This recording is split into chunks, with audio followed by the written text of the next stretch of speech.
I have a handout. Dr. David Reisman is a biology professor who only teaches one class a semester.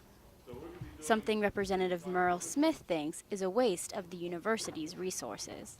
The concern you have is that we are facing difficult budget times, and we have professors are on sabbatical, that they are doing other things besides classroom education. But David Reisman is teaching almost constantly in his lab. So I currently have 3 undergraduate students in the lab and 2 graduate students, and I'm working with them on a daily basis, really one-on-one, not just sitting, playing with chemicals. I'm really teaching.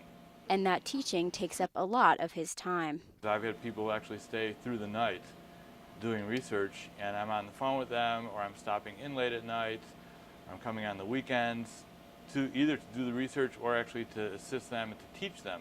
USC coins itself as a top research institution around the country, but legislation put in by Merle Smith would force teachers to teach at least 12 credit hours or 3 classes per semester, which would limit their time they have to do research or take sabbaticals.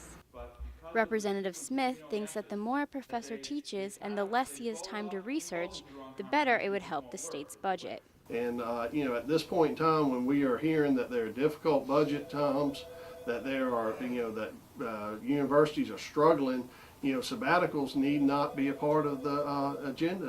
But Reisman thinks if the legislation is passed, well, the research would stop.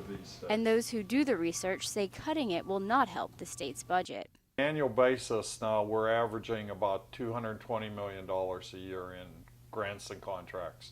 Actually, 45% of the funds that we receive go to USC directly.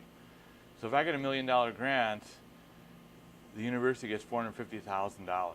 So while Representative Smith says some at USC like his plan, I've heard from some people who are very much in support of this. And Dr. Reisman can predict what professors would do if the legislation passes. Yeah, people would leave. If the bill passes, the university says it will lose millions of dollars in research money. But Representative Smith says he will keep trying to force professors like Reisman to teach more and research less. Amy Greenspan, Carolina News.